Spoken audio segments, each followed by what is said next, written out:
Afternoon, everybody. Hope you all enjoyed your weekend as much as I did. Certainly was a lot of exciting playoff baseball to watch on television. So, World Series? Yes, the Orioles yeah, are well, going to play. so I noticed.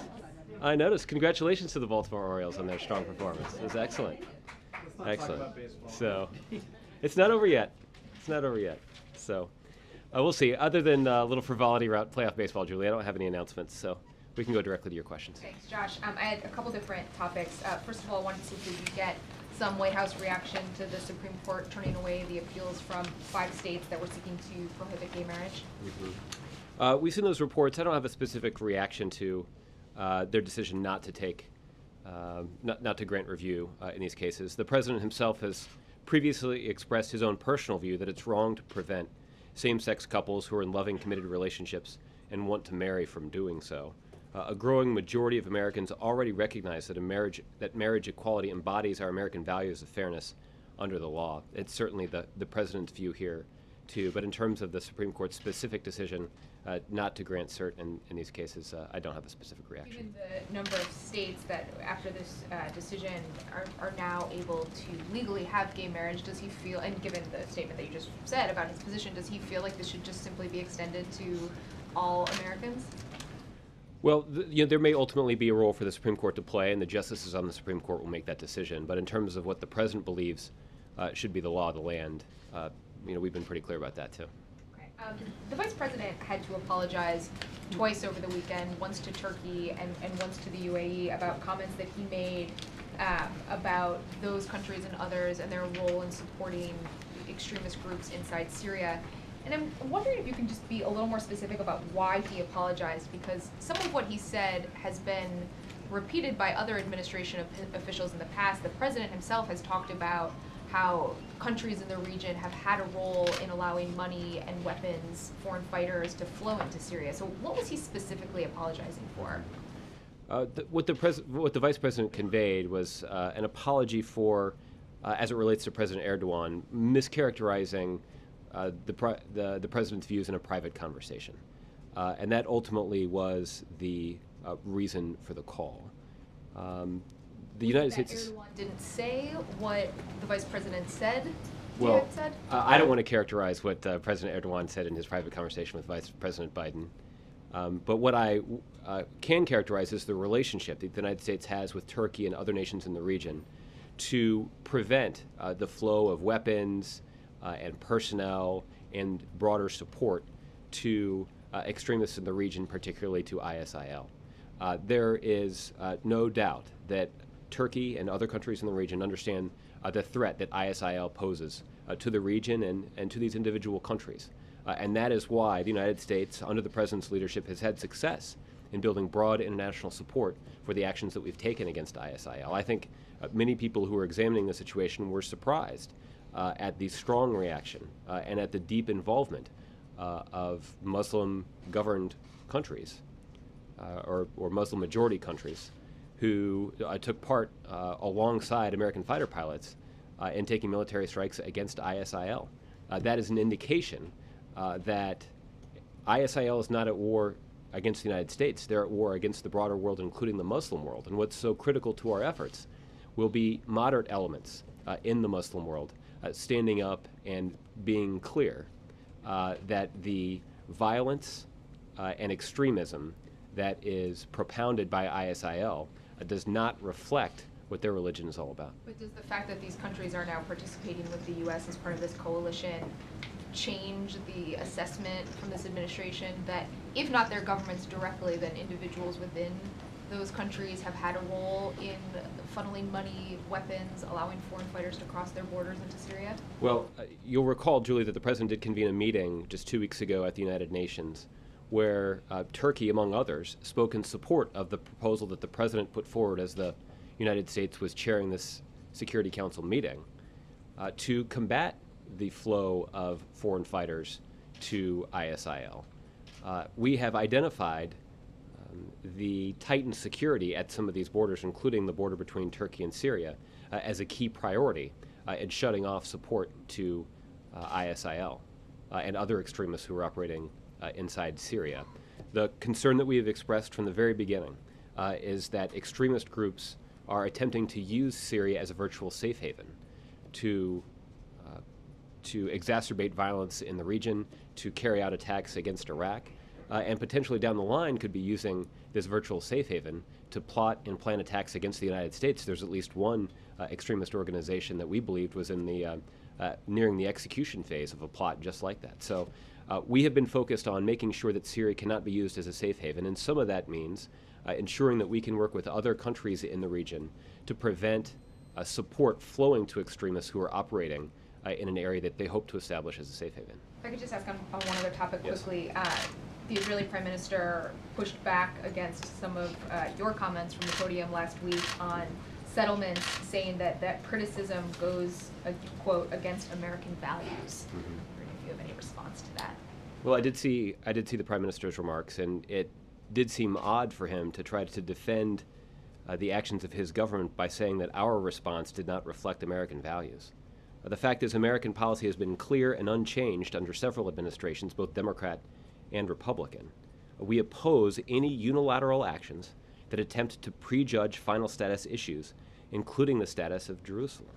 These can only be legitimately determined through direct negotiations between the parties that this president has worked hard to try to facilitate. We would also note that the Prime Minister appeared only to be addressing our concerns about Silwan and seemed to ignore our concern over reports that the Israeli government had moved forward the planning process in the sensitive area of Gavat Hamatos in East Jerusalem. That action is contrary to Israel's stated goal of negotiating a permanent status agreement with the Palestinians, and it would send a very troubling message if they were to proceed with tenders or construction. The fact is, when it comes to American values, it's American values that lend this country's unwavering support to Israel. It's American values that have led us to fight for and secure funding to strengthen Israel's security in tangible ways. It's American values that have led us to fund and build an Iron Dome system that have protected the lives of countless innocent Israeli citizens. It's American values that have led the United States to fully support Israel's right to defend itself, and it's American values that have led us to defend Israel in a variety of international forums, including a variety of United Nations forums. So it's clear how American values dictate, or at least guide, our thinking when it comes to our unwavering support for the nation of Israel. Okay, Roberta. On Ebola, how seriously is the administration considering additional screening measures at U.S. airports for people coming from Ebola source countries? Roberta, I think you may have been here on Friday when we had some experts from across the administration stand here to update you on our efforts when it comes to stopping the outbreak of Ebola in West Africa and continuing to ensure that the American public remains safe from Ebola. At that time, you heard from Lisa Monaco, I believe, the President's top Homeland Security advisor, that the United States continues to be assessing and reassessing the procedures that are in place to safeguard the traveling public around the globe, but also the American public here at home. So we feel good about the measures that are already in place. You heard Ms. Monaco address the fact that the screening measures that are in place in Africa have already prevented dozens of individuals who are exhibiting symptoms of Ebola from boarding an airplane. This is important because, and I can't say this often enough, it's important for people to understand how Ebola is transmitted. An individual cannot get Ebola through the air. It's not like the flu. It's not like getting a cold. Individuals in the United States cannot get Ebola by drinking the water or eating the food here. Ebola can only be transmitted to another individual if that individual has come into close bodily contact with the bodily fluids of an individual that is exhibiting symptoms of Ebola. So that is why our experts continue to be confident that the medical infrastructure that we have in place in this country is sufficient to prevent an Ebola outbreak from occurring. So as the administration assesses and reassesses measures that may or may not be needed, has the administration absolutely ruled out a travel ban or some sort of travel ban from this area? This is something that I discussed a little bit on Friday in the gaggle, and I know that it was discussed here in this room on Friday as well. A travel ban is not something that we're currently considering. The reason for that is simply, I think it's twofold. The first is there already is a multi-layered screening protocol in place in our transportation system. There are extensive screening measures on the ground in West Africa where this outbreak has occurred to ensure that individuals that have symptoms of Ebola, in other words, are contagious, cannot board international aircraft.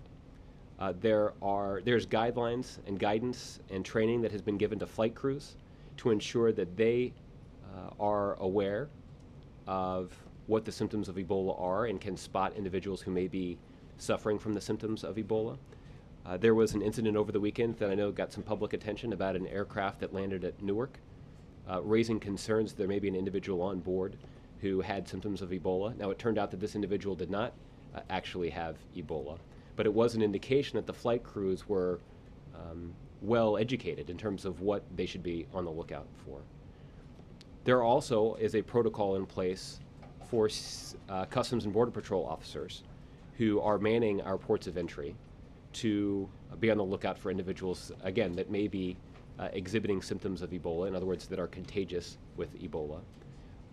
And you know, we have a lot of confidence in that multi-layered system. At the same time, we continue to assess if additional steps would be useful in enhancing the safety of either the traveling public or the American public here at home. Okay, Michelle. I guess in a practical sense, when people see this, but then they see what happened in Dallas, the fact that this disease has such a long incubation period, how practically efficacious are these measures that you could take when somebody could just come in and then develop symptoms within the country? You know what I mean? Like, what do you think is going to be most effective, and are you looking to make decisions in the meeting that's going to happen today?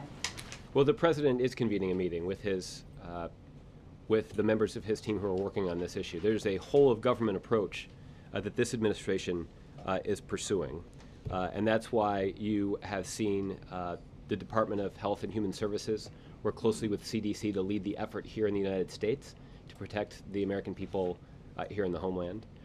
You've seen the president order the Department of Defense to deploy significant capability and resources into West Africa to serve as a facilitator of the movement of resources and supplies and even individuals who will bring relief to those communities that are affected by Ebola in West Africa. You've also seen U.S.A. take a leading role on the ground in coordinating with international organizations and with local countries in West Africa to confront this outbreak. So there is a whole of government approach that's underway, and the president will be meeting with leaders of those teams to discuss our ongoing efforts. Go ahead. Okay. No matter how much screening you do, either entering the country or before they board in the originating country, without a travel ban, obviously people could still get into this country with Ebola, and we all know that, right? Well, that has occurred once since the outbreak first occurred 7 months ago. So what we remain confident in is the medical infrastructure in this country. Again, when I say we, I mean medical experts. It's medical experts who've evaluated exactly how Ebola is transmitted. And those medical experts have determined that there are very specific basic medical protocols that can be applied to contain the spread of Ebola. Now, the tragedy of this situation is that Ebola is rapidly spreading among populations in West Africa who live in countries that don't have that kind of medical infrastructure. And that's why the international response that you're seeing to this situation means providing rather basic supplies. And that is why the Department of Defense can play such a key role in supporting that effort. And what we have actually seen in just the last few weeks since the president committed Pentagon resources to assisting in this effort, that commitment has galvanized the international community. That now that the Department of Defense is invested in providing logistical support to response efforts on the ground, we're seeing international organizations and countries around the world pledge additional resources and additional personnel to support the effort to contain this outbreak. The other thing that you heard from Dr. Frieden, the director of the Centers for Disease Control, is that the way that we will solve this problem is by confronting Ebola at the source. And that's why you're seeing so much time and attention and resources be dedicated to trying to meet the needs of those individuals in these communities in West Africa. Okay, so just to be clear, the fact that people can still come here from those countries and they can possibly be infected, the administration sees that risk as small enough and our medical response as good enough that that's a risk we're willing to take. Well, I think what you've heard Dr. Frieden say is that that risk is exceedingly low, that the risk of an Ebola outbreak in the United States is exceedingly low. And again, there are a variety of reasons for that. The first is that specifically there's only, that our medical professionals have assessed there's only, that it's very clear how one contracts Ebola. And that's by coming into close contact with the bodily fluids of an individual that already has the symptoms of Ebola. So it's not like the flu, it's not like catching a cold. It's not transmitted through the food and water here in the United States. So what that means is if you have a basic medical infrastructure in place and the protocol is properly applied, we can act quickly to contain and isolate those individuals who are exhibiting symptoms and limit their ability to limit the disease's ability to spread. Okay? If you don't mind, can I ask about one more thing? This 19-year-old guy from Illinois who was arrested today wanting to go to Syria. Are you aware of that? I'm actually not. Michelle, maybe we can follow up with you after the briefing. Okay, and I also wanted to clarify what you answered to Julie Pace about Biden's comments. Were you saying that the apology really sprang from the characterization of what went on in a private conversation versus the substance of his comments in general? Well, those two things aren't related because the substance of his comments are related directly to a private conversation that he's had with President Erdogan. But do you really think that what was said and the way he characterized those other countries' actions in the past, do you really think that they were so far off the mark? And then today we see a young man enticed by ISIS and wanting to go to Turkey to get into Syria. So were Biden's comments really were they inaccurate? Well, Michelle, we are keenly aware of the threat that is posed by foreign fighters. So again, when I refer to foreign fighters, I'm talking about individuals from around the world, including some Americans, who are seeking to travel to the region, to take up arms to fight alongside ISIL. That means they would get training, they'd get equipment, they would be battle hardened, and in many cases these are individuals who've demonstrated a willingness to die for their cause. That makes them dangerous. That's why the President convened a meeting of the United Nations Security Council just a couple of weeks ago to coordinate the international response to limit the threat that is posed by foreign terrorist fighters. And I would point out that President Erdogan spoke at that meeting, and he spoke strongly in support of the initiatives that the President was trying to advance in the context of that meeting, that would raise international standards, that would improve our ability to monitor the travel of individuals, and where necessary to limit the travel of individuals to the region. It will require the international community's cooperation on this, and we are pleased to say that we have the cooperation of Turkey and other countries in the region to work alongside the United States to confront the threat that's posed by foreign terrorist fighters. Okay. Jared. Josh, on the financial regulators meeting today, the President was checking in on the status of legislation, but there's no new ask being put to these administration officials. Is that right? Jared, I do have a rough readout of the meeting, so let me go through this and see if this answers your question. The President did host a discussion in the Roosevelt Room today with lead financial regulators and senior advisors on the economy and the ongoing implementation of Wall Street reform. 6 years after the depths of the financial crisis, the President commended regulators for their efforts to further strengthen the financial system by continuing to implement the Wall Street Reform and Consumer Protection Act, which includes the most sweeping set of financial regulatory reforms since the Great Depression.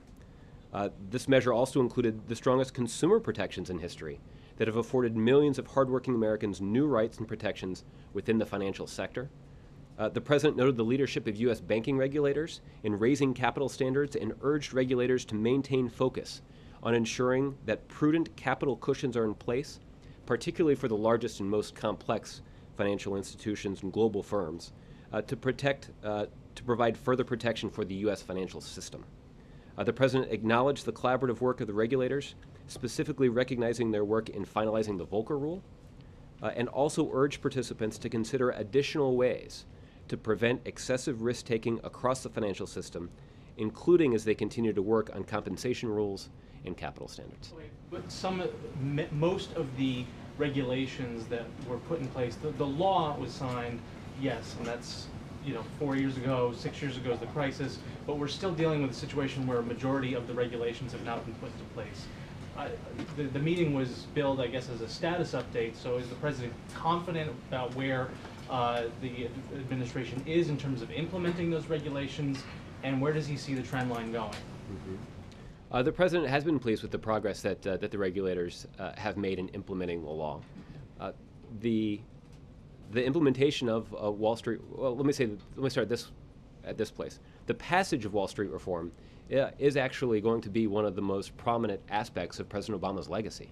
That addressing head-on some of the causes of the worst economic downturn since the Great Depression is serious business and represents a significant accomplishment that will strengthen our economy over the long term and has been good for middle-class families all across the country. We are pleased with the progress that they've made in terms of implementing regulations, including some rather complicated ones like the Volcker Rule. I will tell you, though, there's one thing that would make this a little easier, which is that if Congress acted in response to existing budgetary constraints for the market regulators and provided them the additional resources and stability of funding that's necessary to help protect middle-class families, safeguard the financial system, pursue bad actors, and fulfill their missions. So there's more that can be done from Congress in terms of ensuring that these organizations or that these agencies have the resources that they need to move forward with implementing these regulations and and enforcing the law. Does the White House consider any of that forthcoming from Congress?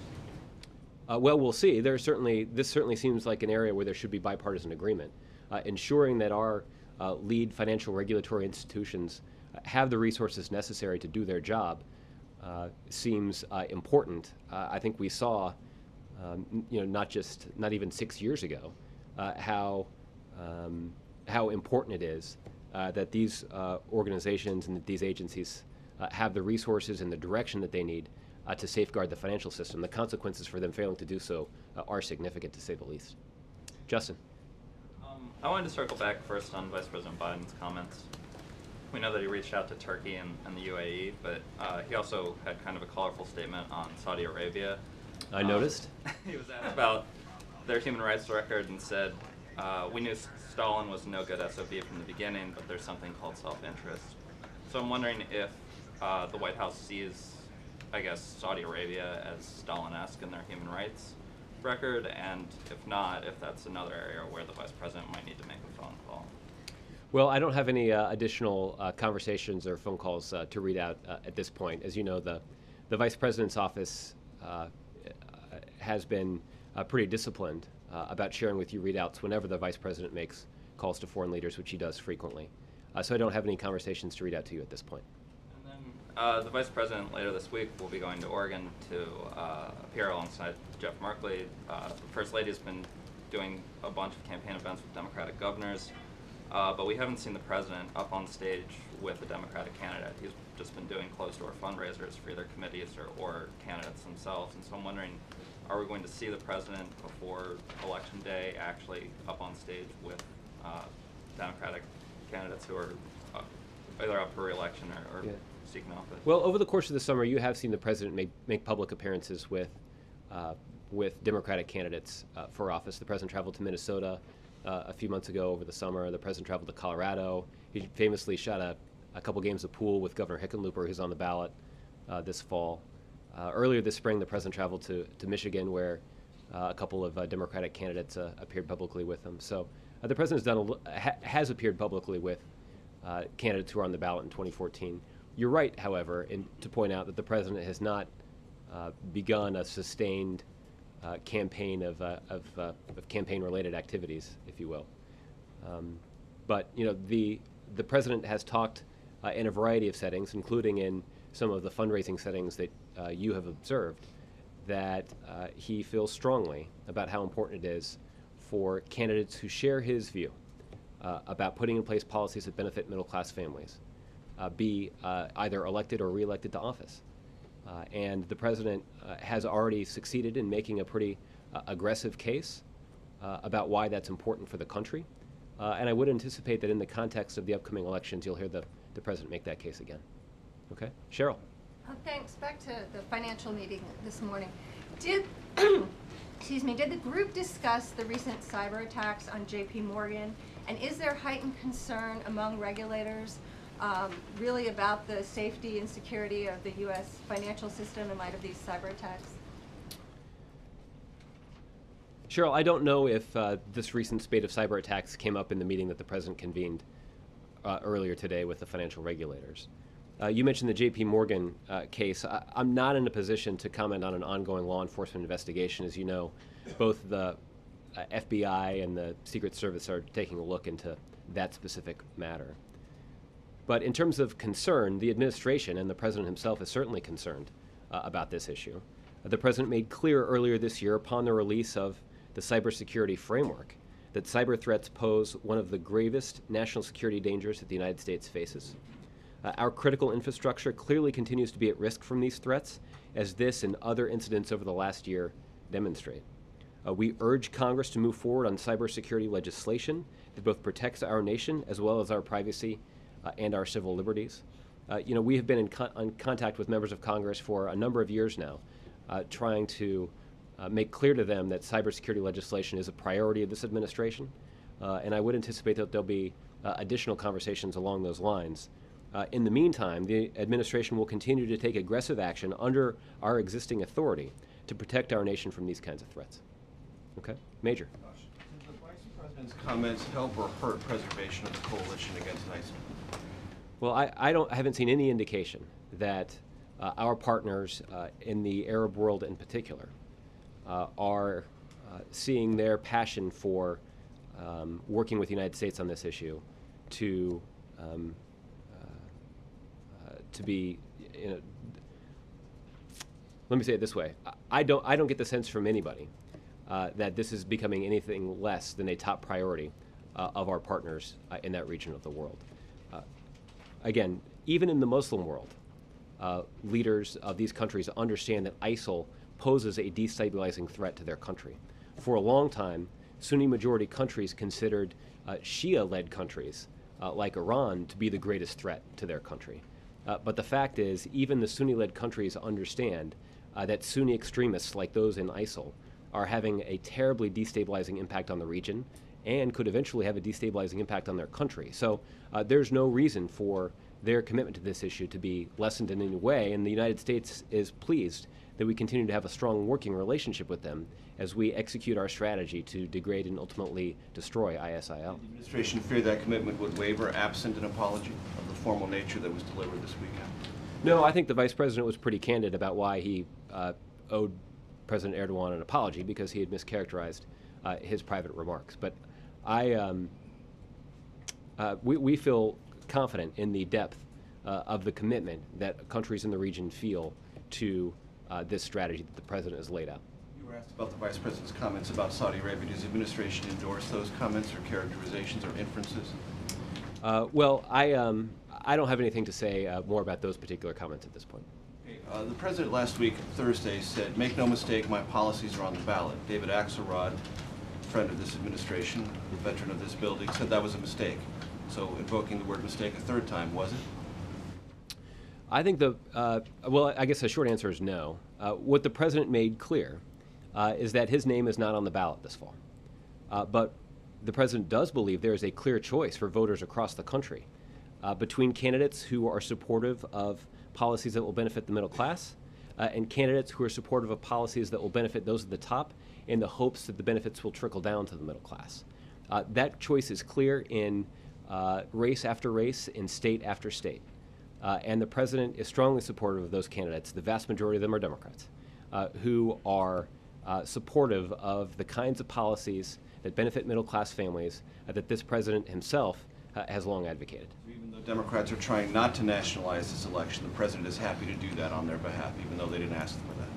Well, no, Major, the President was clear. He said explicitly that his name would not be on the ballot. But what he also said is that in each of these races, there is a clear choice. And the President has been direct about how important that choice is.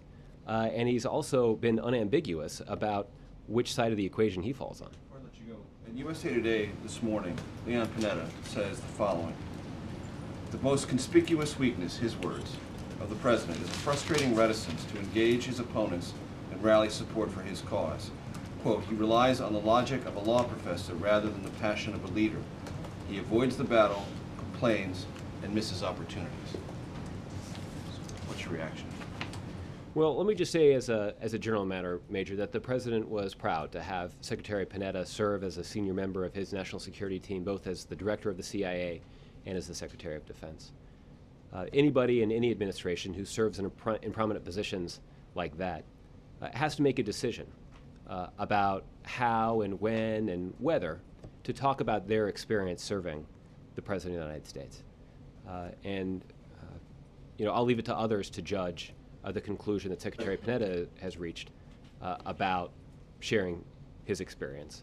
What I will say is, Having shared it, yeah. will you react? Well, what I will say, I think what I will say is that the President has demonstrated, I think, in a rather public fashion over the last several weeks, his success in leading the international community to confront some of the very difficult challenges of our time.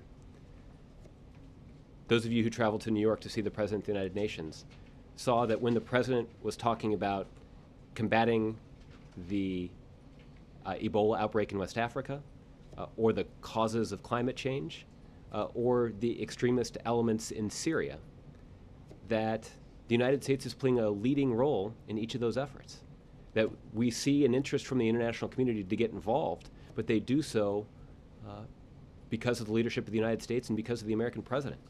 And time again, we have seen the president use that position to lead the international community and ensure that we are making the world a better place in a way that also furthers the core interests of American national security. The president is proud of the record of leadership that he's demonstrated. It doesn't mean that the work is done. In fact, the work is still underway, and it is difficult work, but it is work that is critically important to this country, and it's critically important that we have an American president that is willing to make the case to our international partners and to our allies to get involved in these things. And again, whether it is confronting the causes of an Ebola outbreak that will only be addressed if we can stop this outbreak at its source, or take the fight to ISIL. There's no one else who's going to sit around and get that done. That's why the United States is going to step up under the leadership of this president to play a leading role in the international community to solve these problems. That's an answer about the president. Obviously, Leon Panetta was referring to his time serving directly underneath the president. Is that a valid criticism while Panetta was working for this president? No, no. The leadership that the president has demonstrated over the last several weeks is entirely consistent with the leadership that the president has shown over the last 6 years. Okay, Wendell. Given the comments the two men made, it complicates at least the president's effort to lead this coalition. Would he rather Joe Biden not give speeches and Leon Panetta not write books?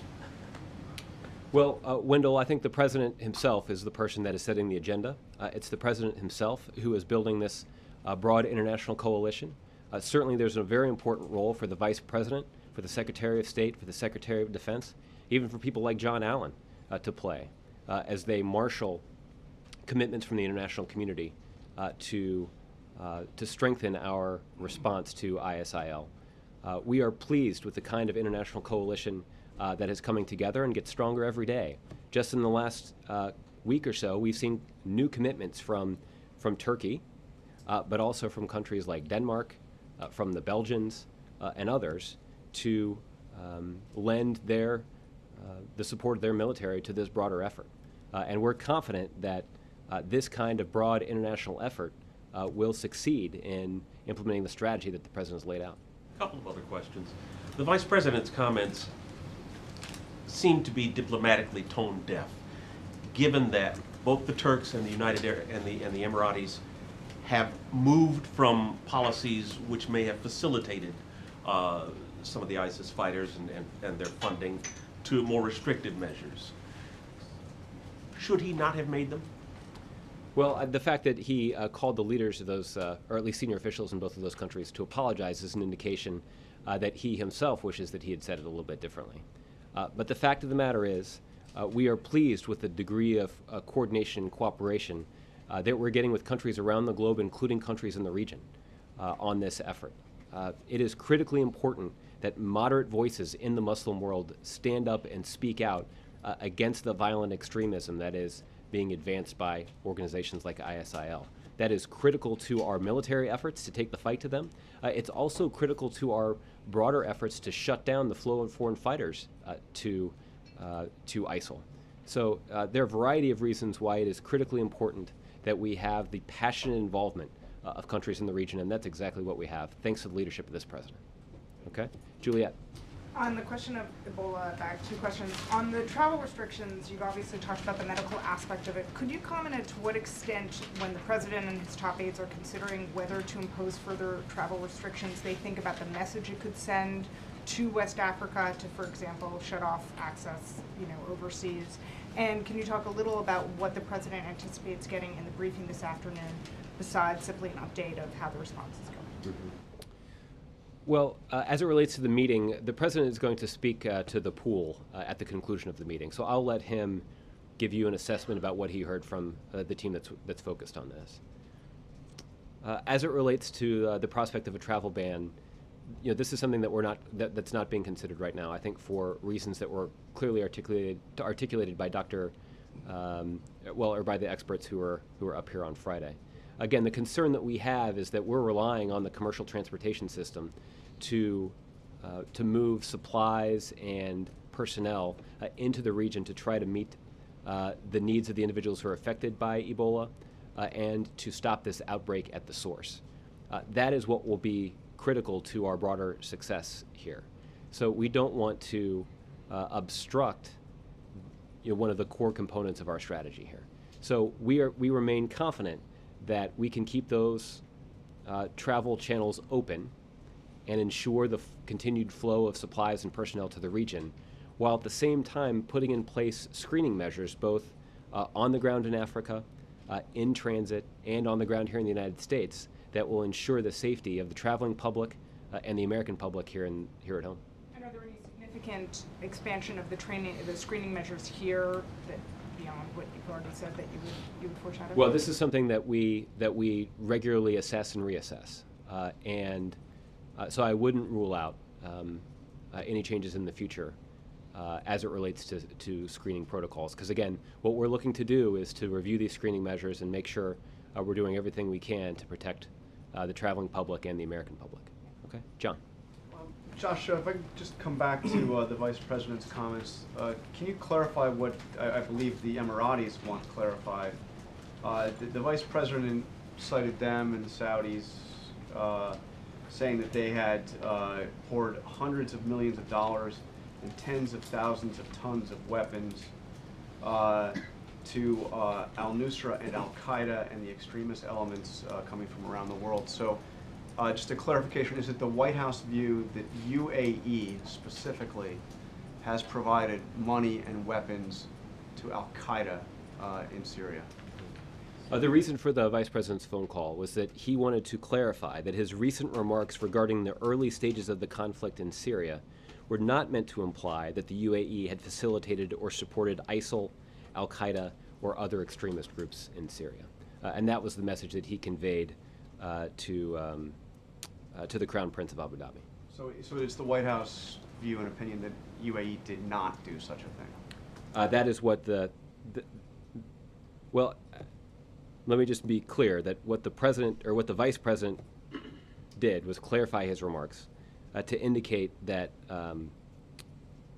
that he was not attempting to imply that the UAE had facilitated or supported ISIL, al-Qaeda, or other extremist groups in Syria. The fact of the matter is, and again, the Vice President noted this in his phone call with the Crown Prince, that the UAE continues to be a strong partner with the United States in this effort. You'll note that there were UAE fighter pilots who flew alongside American fighter pilots in the strikes against Syria, and we continue to work closely with the Emiratis to shut down financing for ISIL and to limit the flow of foreign fighters to that region. They are critical in all of these efforts, and we're proud to have them as partners. So the Vice President has apologized to the Emiratis, he has apologized to the Turks, he may or may not apologize next to the Saudis. A few weeks ago, he apologized to the ADL for using the term Shylocks. He took heat for using the term Orient to describe Asia. He praised Bob Packwood before a women's group. This is all in the past few weeks. What is the president's response to his vice president going out and continually needing to apologize for things he said? Well, I'll say a couple things about that. The first is, I think the vice president is somebody who has enough character to admit when he's made a mistake. A lot of mistakes in a short period of time. He did that both publicly when his office generated readouts of these calls, but he also did it privately when he picked up the telephone to clarify and apologize for his comments over the weekend. So the fact of the matter is the vice president is somebody who continues to be a core member of the president's national security team. He is somebody who has decades of experience in dealing with leaders around the globe, and the president is pleased to be able to rely on his advice as we confront the variety of challenges that are so critical to American national security. Has the vice president also apologized to the president for any of this? I don't have any conversations between the president and the vice president to read out at this point. Okay, and then on the Supreme Court's decision not to take up the gay marriage case, it's very clearly seen as a victory for the cause of gay marriage. And eventually we'll see 30 states where gay marriage is legal. But that means the reverse is that we have 20 states where gay marriage is now and will still effectively be banned. Given the president's view on this matter, is he uncomfortable with that fact? And what does he think needs to be done if so? Well, the president's been clear about what his personal views are on this matter. When it comes to the legal foundation for some of these arguments, this is something that will be properly adjudicated in the courts. But the president's personal view is one that he has clearly expressed on a variety of occasions. But does he think, I mean, what should we do? If you have, 20 states in the country that, where what the president seems to be as a fundamental human right is denied people because of their sexual orientation. What do you think should be done about that? Just wait for the courts to adjudicate it, or? Well, there is a legal process that is running its course right now, and I know that there are a variety of cases, at least some of which were not granted review by the Supreme Court today. But many observers who know a whole lot more about the machinations of the Supreme Court than I do speculated that at some point this may end up at the Supreme Court and would have the effect of a broader ruling. But again, that'll be a decision for Supreme Court justices to decide. Okay, and just a kind of a housekeeping question here. There was cameras were allowed in to get photos of the president's meeting with financial regulators this morning in the Roosevelt Room. Traditionally, when there have been photo ops in the Roosevelt Room in other administrations, and in fact, for most of this administration, if you're going to allow a photo spray, you're also going to allow editorial presence, a print reporter, a producer. Why did the White House, why did you feel a need to ban or prohibit any pool editorial presence in there to be with the photographers? John, previous meetings like the one the president convened in the Roosevelt Room today were not actually open to press access. And so the steps that we implemented today actually expanded and improved access to that meeting, to the White House press pool. And we did that because we believe that's an important priority. I'd also note that many of the people who participated in the meeting with the president today are also members of the Financial Stability Oversight Committee, which met earlier today over at the Treasury Department, and I recognize that there was press access to that. Later today, the president will be convening a meeting with the team that's working on the Ebola outbreak, and there will be a full pool access for that meeting as well. So you'll have the opportunity to hear from the president talk about that priority, in addition to what you've already seen today. I appreciate any effort that you made, and I know you do make efforts to expand access, but what we hadn't seen in previous administrations is if you're going to make a decision to allow cameras in, the precedent's always been to also allow an editorial presence, unless it's a situation where it's a space that's too small and you can't allow the extra personnel. But the Roosevelt Room is big. There have been ample examples of a full pool being allowed to go in there. Why do you feel it was necessary not to allow? What's the reasoning for not allowing an editorial presence to go in along with the cameras? Well, Why John, no reporters? Yeah, John, as you know, that that this also reflects an effort by the White House to try to reach agreements to provide additional access to those media organizations that are covering the White House. And so what is referred to these days as a photojournalist spray is a rather recent innovation that is an outgrowth of an agreement that was struck between the White House, news organizations, including television networks, to take those situations where previously only still photographers had been admitted without any other editorial presence, and allow a television camera to be admitted as well. This will allow news organizations like yours to have images, moving images of the president in that meeting. But I readily concede that that is not the same kind of access that is typically afforded to the full pool. But it does allow for greater access by White House reporters, in this case by television networks, to the activities of the president. And that's something that we're always working on. I would concede that that we'll always be in a situation where there'll be a difference of opinion about how much access that we provide, but we are always trying to look for ways that we can grant additional access to the White House press corps to get greater insight into the president's activities. And today's effort is consistent with that, even if it may not be, in your eyes, perfect. Okay? April. Josh, you keep talking about what the United States is doing, what the administration is doing when it comes to Ebola. Could you talk to us about what this administration feels when it comes to what the African nations are doing to prevent people from getting on planes who come in contact with Ebola? Also to their medical treatment of people with Ebola or those that they suspect have Ebola. Could you talk to us about what the feeling is from this administration about what's happening in Africa on the ground by the African nations when it comes to Ebola? Well, April, you're touching on something that's really important. What makes this situation so tragic is that we do have a good understanding of what's necessary to stop an Ebola outbreak in its tracks. But what that solution requires is basic medical infrastructure that allows individuals with the symptoms of Ebola to be isolated and to receive treatment. And the fact is that the medical infrastructure in the countries where this outbreak is currently occurring are anything but modern. And it means that so many people are losing their lives in a scenario that in a different scenario we could prevent. And that is why you have seen the international community and the American military step up to try to deploy logistical support to the recovery and response efforts. And what we want to do is, if we can provide the kind of logistical know-how that is a specialty of the American military, that we can increase the flow of personnel and equipment to the affected areas and try to bring relief to those individuals who are suffering from this disease, to try to make safer those individuals who are at risk, and to try to end this outbreak.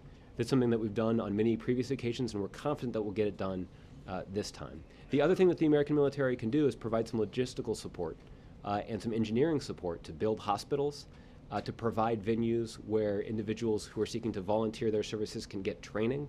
So there's a lot that the American military can and is doing to try to speed the flow of relief to that region. But there is no doubt that a lack of a modern medical infrastructure in this region of the world is contributing mightily to a terrible situation. So as you talk about the lack of a modern medical infrastructure there, I'm thinking about the Africa Summit, how you pulled corporations like GE in, who are working to bring in modern medical equipment as they have very basic, not even that in some instances. Is this administration tapping the private sector now to possibly go in there to help fix the issue or help work with them, not just the military, but tap the private sector like a GE? And also, you talked about the medical infrastructure. What about the security? Because that is a big issue. Is there proper security at these airports in these Western nations and maybe even other nations that there could be a concern with, to be able to scan and secure those who are getting on board planes to come here or anywhere else in the world? Is there a concern about that as well? Well, let me take your first question first, which is, I'm not able to speak to any commitments that were made by private enterprises, although I'm sure there have been some. And we certainly would welcome the contribution of organizations, public and private, and even nonprofits. to this effort. There's a lot of work that needs to be done, and there are still resources that are needed to combat this outbreak at the source. As it relates to the security that's in place at airports in West Africa, there is a very strict screening protocol in place that is done under the supervision of international organizations. The CDC and others have been involved in putting in place and monitoring those screening actions in airports in West Africa.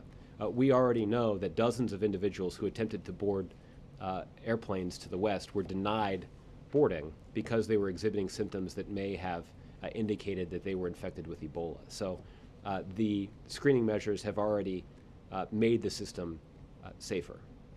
But we're always assessing whether or not additional steps are required to bolster the screening measures that are already in place. Okay? Chris? You did say a couple of times now today that you're assessing and whether additional steps might be useful. What would it take? Would it have to be additional cases of Ebola? No, what it will take is it will require that, the President's team will examine the ongoing assessment that we're always doing of the screening measures that are in place. And if it's determined that there are other things that could be done that would be efficient in making this system even more safe for the traveling public, then we'll certainly consider those kinds of steps. But again, it's really important for people to understand as they're listening to this that the medical professionals are clear about how it's possible to contract Ebola. You can only do that by coming into contact with the bodily fluids of an individual that has Ebola. So you can't get it through the air. You can't get it by drinking the water, eating food here in this country. Only by coming into very close, intimate contact with an individual that has symptoms of Ebola. And that is why the screening measures that we have in place have made our transportation system safe.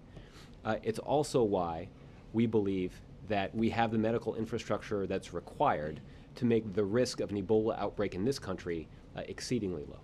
There are some states that, at least they say, their health departments say that they are taking even greater steps than the CDC. Are they overreacting? Well, ultimately, it's communities need to make their own decisions about what they can do to keep their community safe. There are specific guidelines that have been circulated and recirculated by the Centers for Disease Control to ensure that medical professionals at facilities all across the country have the latest information.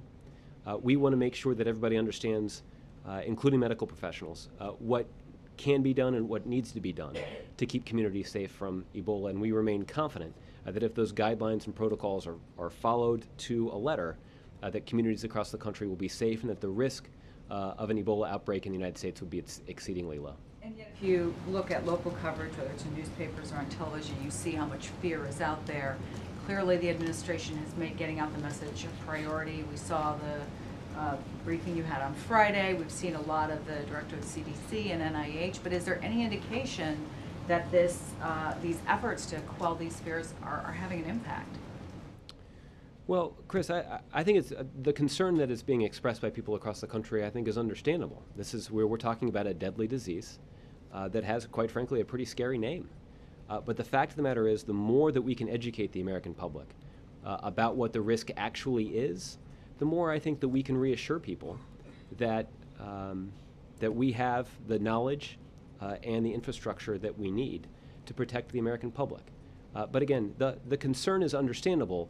It's also important that people understand what the risk actually is. It's also important that medical professionals and that our national security professionals and our law enforcement professionals actually do what's required in terms of implementing the guidelines. And so far, the track record, while not perfect, is pretty good. Well, how much did it hurt your case that the one U.S. case that came into an emergency room was sent home? Do you think that makes people skeptical about statements that the U.S. is set up, that local localities are set up to take care of this, the CDC is set up to take care of this? Well, I mean, the thing I will say, Chris, is that given the amount of attention that this particular case has received, I feel confident that more medical professionals across the country are keenly aware of what the protocols are and how important it is to follow those protocols. So we also remain confident that our response to this incident, while I should say it this way, that the local response to this incident, while not perfect, has since followed the protocol and has limited the threat or the risk to people in North Texas.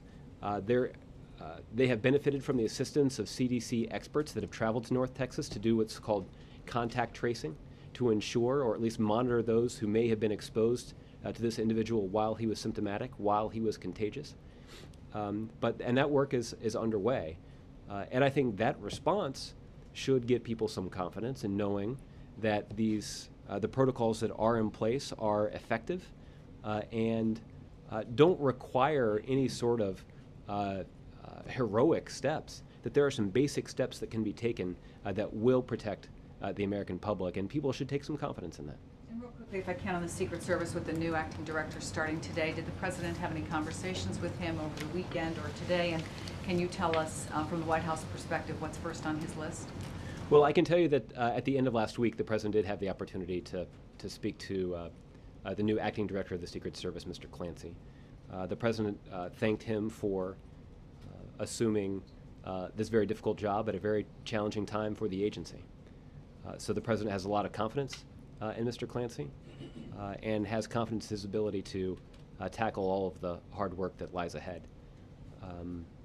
But other than that, I don't have any additional conversations to read out. I understand that Mr. Clancy is beginning in his job just today. Thanks, Josh. Okay. Roger. Thank you. Will screening at U.S. airports for Ebola be on the agenda this afternoon? I don't know if that will be something that's discussed in the meeting, but you'll hear from the President at the conclusion of the meeting, and he'll give you a little bit of a rundown of what's on his agenda for that meeting, and you'll get an indication directly from him. And will the CDC people be available at the stakeout after the meeting? I don't know what their plans are, but you can certainly check with them. Okay, last one, kind of a fun one. All right. Be the first fun one all day, but okay. A Chinese company is buying the Waldorf Astoria.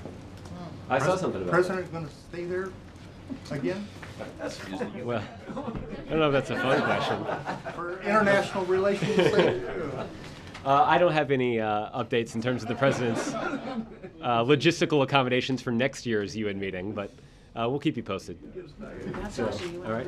Alexis, go ahead. I'll give you the last Just one. to follow up, because Lisa Monaco has many other things on her plate, and this is such a multidisciplinary Ebola issue for the President, can you just clarify who is his point person here in the White House who coordinates for him on this issue? Elisa does have a lot on her plate, but she's a very talented individual, as you saw when she conducted the briefing here on Friday. She is the point person here at the White House who's coordinating the interagency response to this effort. But again, it's the USAID that is the point on the ground. They've been dealing with this situation for 8 or 9 months now, so they have a very good sense of what's needed there. You have the Department of Defense that's responsible for putting in place this logistical infrastructure that reflects their own expertise in this area. We've already seen how that response from the United States military has galvanized the international community and their willingness to commit resources to this ongoing effort. And in terms of the safety of the American public here at home, HHS and the Centers for Disease Control are the lead in communicating with state and local officials and with public health officials in states all across the country to ensure that they are all aware of the medical protocols that are in place and should be applied in this circumstance. And again, those professionals continue to be confident that the risk of an Ebola outbreak in the United States is exceedingly low. Okay, thanks everybody.